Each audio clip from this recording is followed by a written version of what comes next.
నమస్కారం. City cable news కి స్వాగతం. ముందుగా ముఖ్యాంశాలు.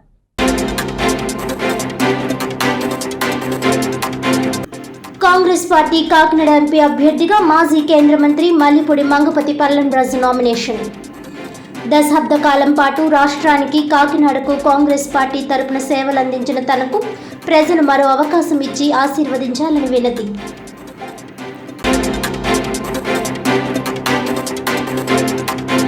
కాకినాడ నగరంలో తన పంచ్ డైలాగులతో ఓటర్లను ఆకట్టుకుంటున్న సినీ నటుడు జబర్దస్త్ ఫేమ్ హైపర్ ఆది. టీడీపీ, బీజేపీ, జనసేన పార్టీ కూటమి అభ్యర్థులను అత్యధిక మెజార్టీతో గెలిపించాలంటూ ప్రచారం.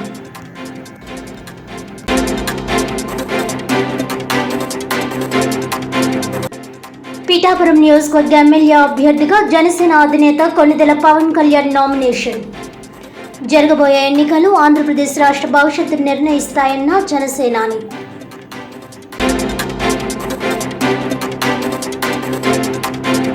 ఇక డీటెయిల్స్ చూస్తే, Kakinada rural TDP coordinator Katkamsetti Venkata Prabhakar Bobby ఆధ్వర్యంలో టీడీపీ నాయకులు, కార్యకర్తల స్థానిక జీపీటీ ఎదురుగా గల తిరుమల ఫంక్షన్ హాల్ నందు ఆత్మీయ సమావేశం నిర్వహించారు.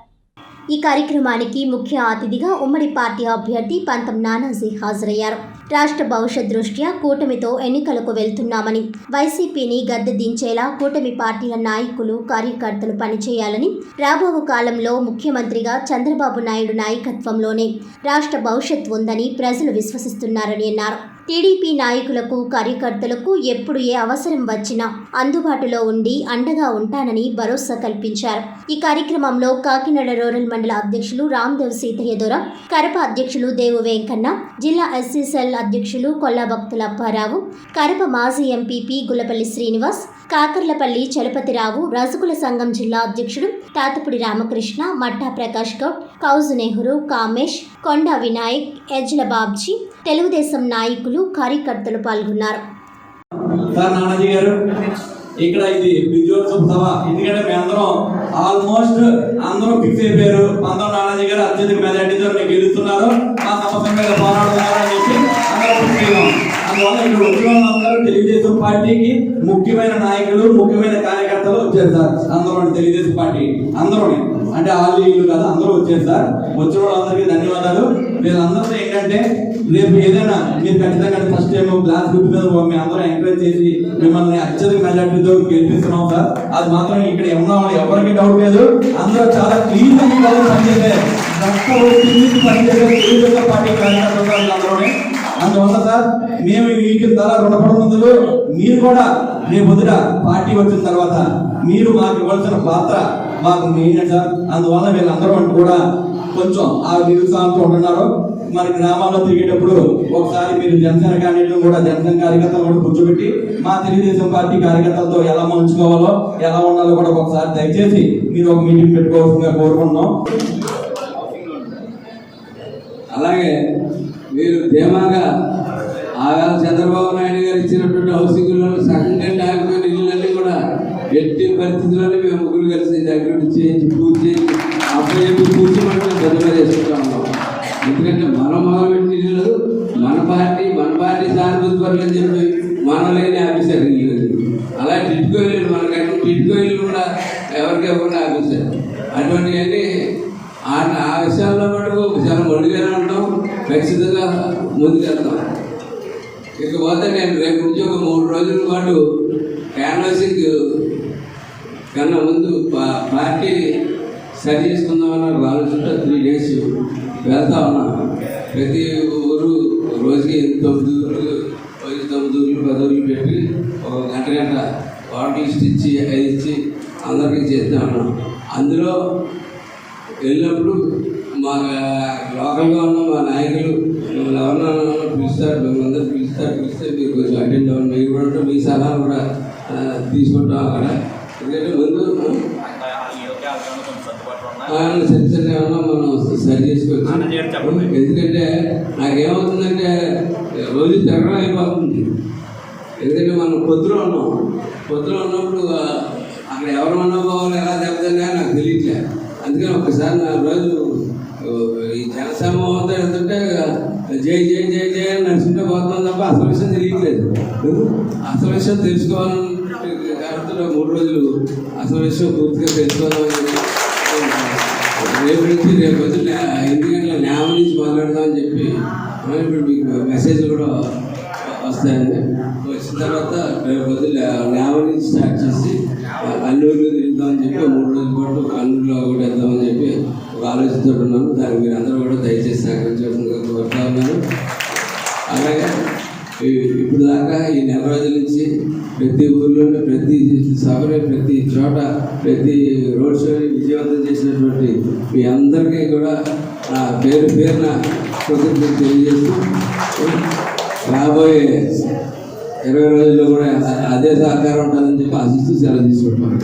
కాకినాడ జిల్లాలో అన్ని నియోజకవర్గాల్లోనూ Republican Party of India Ambedkar అభ్యర్థులను పోటీలో నిలుపుతున్నట్లు ఆ పార్టీ రాష్ట్ర ప్రధాన కార్యదర్శి పిట్ట వరప్రసాద్ తెలిపారు. మంగళవారం కాకినాడ పార్లమెంట్ నియోజకవర్గం రిపబ్లికన్ పార్టీ ఆఫ్ ఇండియా అభ్యర్థిగా ఎం వరప్రసాద్ నామినేషన్ దాఖలు చేశారు. ఈ సందర్భంగా పిట్ట వరప్రసాద్ మీడియాతో మాట్లాడుతూ జాతీయ పార్టీ అయిన రిపబ్లికన్ పార్టీ తరపున అన్ని నియోజకవర్గాల్లో అభ్యర్థులను పోటీలో నిలుపుతామని అన్నారు. అనంతరం కాకినాడ పార్లమెంట్ నియోజకవర్గం అభ్యర్థి ఎం వరప్రసాద్ మాట్లాడుతూ తన విజయానికి ప్రతి ఒక్కరూ సహకరించాలని విజ్ఞప్తి చేశారు. ఈ కార్యక్రమంలో ఆర్పీఐ నాయకులు తదితరులు పాల్గొన్నారు. పార్లమెంట్ అభ్యర్థిగా 7గా వరప్రసాద్ కుమార్ గారితో నామినేషన్ వేయించడం జరిగింది. ఇది దేశవ్యాప్తంగా రిపబ్లికన్ పార్టీ ఆఫ్ ఇండియా అన్ని పార్లమెంట్కి పోటీ చేస్తూ ఉంది. అందులో భాగంగానే కాకినాడలో పోటీ చేస్తాం. ఈరోజు భారత రాజ్యాంగం చాలా ప్రమాదంలో పడింది.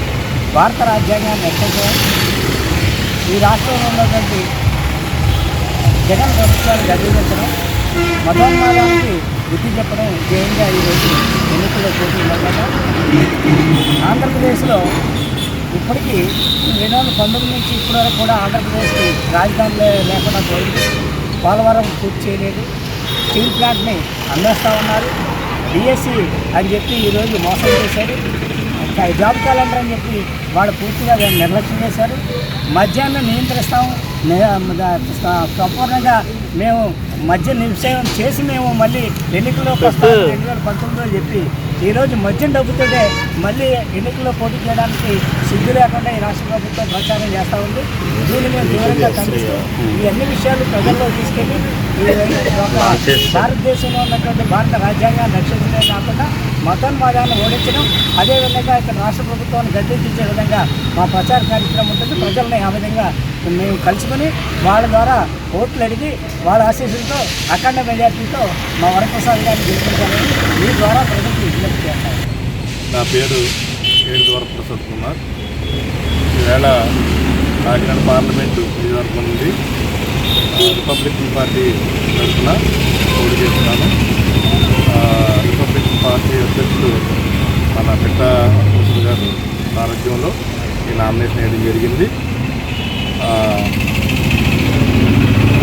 ఈరోజు నామినేషన్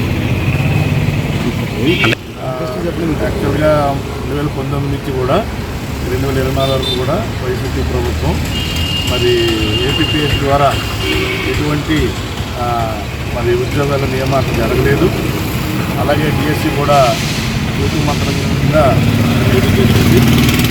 రిపబ్లికన్ పార్టీ ఉద్దేశం ఏంటంటే ప్రతి ఒక్కరికి ఇంట్లో చదువుకున్న ప్రతి ఒక్కరు కూడా ఉద్యోగం వచ్చే విధంగా రిపబ్లికన్ పార్టీ ప్రయత్నం చేస్తారు. జగ్గంపేట నియోజకవర్గం అసెంబ్లీ కాంగ్రెస్ పార్టీ అభ్యర్థిగా మారుతి వీర వెంకట శివ గణేష్, బీఎస్పీ అభ్యర్థిగా జుత్తుక నాగేశ్వరరావు మంగళవారం నామినేషన్ దాఖలు చేశారు.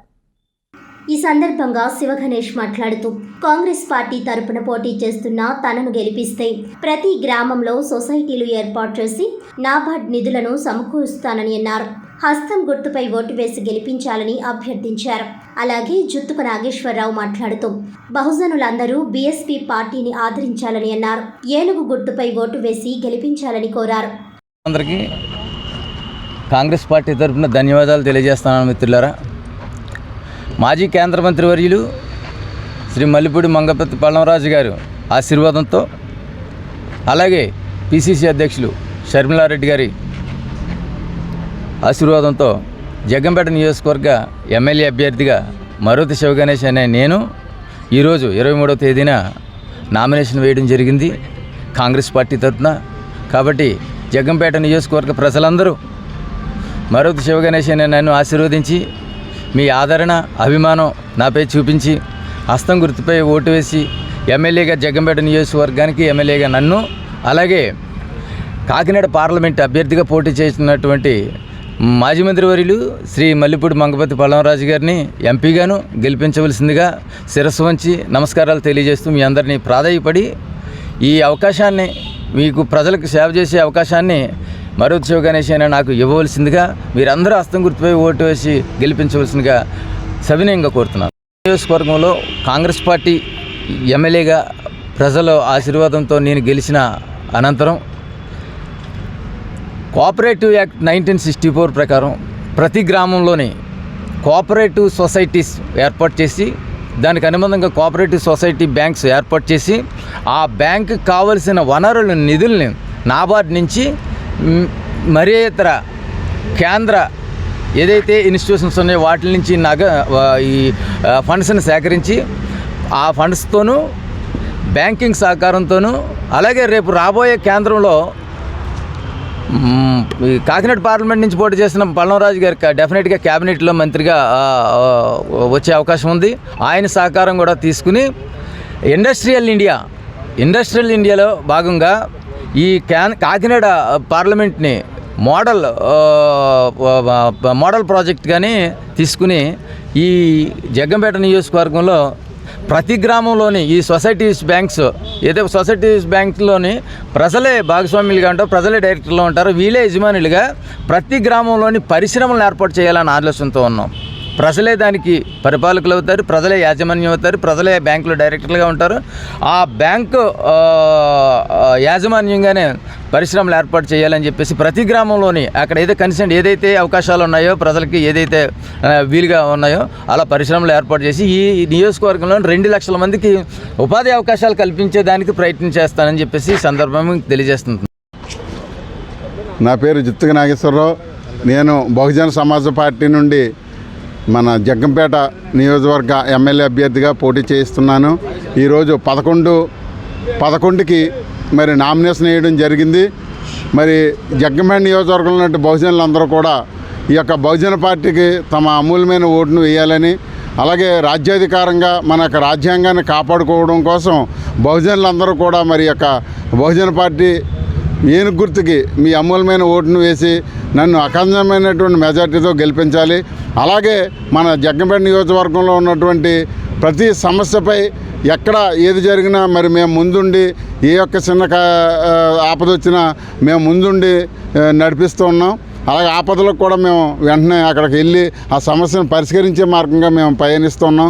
అలాగే మరి ముఖ్యంగా నేను తెలియజేసేదంటే మన యొక్క రాజ్యాంగాన్ని కాపాడే విషయంలో బహుజనులందరూ కూడా ఈ యొక్క రాజ్యాంగాన్ని కాపాడుకోవాలంటే బహుజన పార్టీ ముందుండాలని, అలాగే అక్క మాయావతి గారిని అక్కడ సీఎంను చేయాలి. అలాగే మన బహుజనులందరూ కూడా ఎక్కడ పోటీ చేస్తున్నా ప్రతి ఒక్కరికి మీ ఆదరణ, అభిమానం మాకు మీ అమూల్యమైన ఓటుతో మమ్మల్ని గెలిపించాలని మా బహుజనులందరికీ కూడా మేము ఈ సౌనీయంగా మరి విన్నవించుకుంటున్నాం. జై బీఎస్పీ, జై కాన్సీరామ్, జై. వైఎస్ఆర్ కాంగ్రెస్ పార్టీ జగ్గంపేట నియోజకవర్గం అసెంబ్లీ అభ్యర్థిగా మాజీ మంత్రి తోట నరసింహం మంగళవారం నామినేషన్ దాఖలు చేశారు. తొలుతగా జగ్గంపేట గ్రామదేవత శ్రీ రావులమ్మ తల్లి అమ్మవారిని దర్శించుకుని అక్కడి నుండి ర్యాలీగా తహసీల్దార్ కార్యాలయానికి చేరుకున్నారు. అక్కడ రిటర్నింగ్ అధికారికి 2 సెట్ల నామినేషన్లు దాఖలు చేశారు. అలాగే ఆయన సతీమణి వాణి మరొక నామినేషన్ వేశారు. ఈ సందర్భంగా ఆయన మీడియాతో మాట్లాడుతూ 2004లో దివంగత నేత రాజశేఖర్ రెడ్డి నేతృత్వంలో కాంగ్రెస్ పార్టీ తరపున పోటీ చేసినప్పుడు ఎంత స్పందన వచ్చిందో ఇప్పుడు 2024లో ఆయన తనయుడు జగన్ వైఎస్ఆర్ కాంగ్రెస్ పార్టీ తరపున అదే స్పందన వచ్చిందని అన్నారు. గత 20 ఏళ్లుగా నియోజకవర్గంతో అనుబంధం ఉందన్నారు. సీఎం జగన్మోహన్ రెడ్డి చేసిన అభివృద్ధి సంక్షేమ కార్యక్రమాలు మళ్లీ గెలిపిస్తాయని ఆయన ధీమా వ్యక్తం చేశారు. ఈ కార్యక్రమంలో వైసీపీ శ్రేణులు ఒమ్మి రఘురాం, నియోజకవర్గంలోని నాయకులు, కార్యకర్తలు పాల్గొన్నారు. నేను గత 15 సంవత్సరాలుగా ఈ నియోజకవర్గంలో అనేక రకాలైన అభివృద్ధి కార్యక్రమాలు చేశాను. 2004లో కానీ, 2009లో కానీ, 2014 నుంచి కూడా పార్లమెంట్ సభ్యునిగా, మరి రాష్ట్ర మంత్రిగా, 2 సార్లు శాసనసభ్యునిగా ఈ నియోజకవర్గంలో గతంలో ఎప్పుడూ లేనటువంటి అభివృద్ధి కార్యక్రమాలు మరి నేను చేసినటువంటి పరిస్థితి. గతంలో దివంగత డాక్టర్ వైఎస్ రాజశేఖర రెడ్డి గారి నాయకత్వంలో మరి నేను శాసనసభ్యునిగా, మంత్రిగా మరి ఆ రకంగా అనేక అభివృద్ధి కార్యక్రమాలు చేయడం జరిగింది. గతంలో ఈ నియోజకవర్గంలో జరిగినటువంటి అభివృద్ధి కార్యక్రమాలు మరి నా టైంలో చేసినటువంటి పరిస్థితి ఈరోజు గ్రామాల్లోనే ఉన్నాయి ఇప్పటికే. అలాగే పార్లమెంట్ సభ్యునిగా కూడా మరి నాకు ఉన్నటువంటి నిధులన్నీ కూడా ఈ నియోజకవర్గంలో అత్యధిక స్థాయిలో మరి నిధులు ఖర్చు పెట్టి అనేక రకాలైనటువంటి అభివృద్ధి కార్యక్రమాలు చేసినటువంటి పరిస్థితి. ఇంకా కొన్ని చేయవలసిన చిన్నవి ఉన్నాయి. అవి తప్పనిసరిగా రేపు నేను ఎమ్మెల్యేగా అయిన మరి ఈనాటి ముఖ్యమంత్రి శ్రీ వైఎస్ జగన్మోహన్ రెడ్డి గారు మరొకసారి ముఖ్యమంత్రి అవుతారు కాబట్టి మేమందరం కలిపి మరి మా యొక్క నియోజకవర్గ సమస్యల్ని జగన్మోహన్ రెడ్డి గారి దృష్టిలో పెట్టి ఇక్కడ ప్రధానమైనటువంటి సమస్యలు ఏదైతే ఉన్నాయో అన్నీ కూడా గుర్తించాం. నేను కూడా ఒక మేనిఫెస్టోని కూడా 10 పాయింట్లతోటి విడుదల చేయడం కూడా జరిగింది. ఆ 10 పాయింట్లు మేనిఫెస్టో ఏదైతే నేను చెప్పానో అవన్నీ కూడా అంటే ఏదో పెద్ద కాదు, సాధ్యమైనటువంటివే నేను చేయాలన్నటువంటి విధంగా మరి మేనిఫెస్టో పెట్టడం జరిగింది. సాధ్యం కానటువంటివి లేకపోతే ఏ రకంగానే మరి సాధ్యం లేనటువంటి పనులు ఎవరు కూడా నేను ఇప్పుడు కూడా హామీలు ఇవ్వలేదు. మరి సాధ్యమైనటువంటివే ఈ ప్రజా అవసరానికి సంబంధించినటువంటి రైతాంగానికి కానీ, యువతకు కానీ, గ్రామాల్లో ఉన్నటువంటి మహిళా సోదరిమణుల కోసం కానీ ఇలాగ అనేక రకాలైనటువంటివి గ్రామాల్లో ఉన్నటువంటి ప్రజల కోసం డ్రైనేజ్ కానీ, రోడ్లు కానీ ఇంకా పూర్తి స్థాయిలో అవ్వాల్సి ఉన్నాయి. సాగునీరు మీద కూడా దృష్టి పెట్టవలసి ఉంది. మరి గత 10 సంవత్సరాలుగా ఈ సాగునీరు మీద కనీసం దృష్టి పెట్టలేని పరిస్థితి ఇక్కడ ఉన్నటువంటి అధికారులు వీళ్ళందరూ కూడా నాయకులు కానీ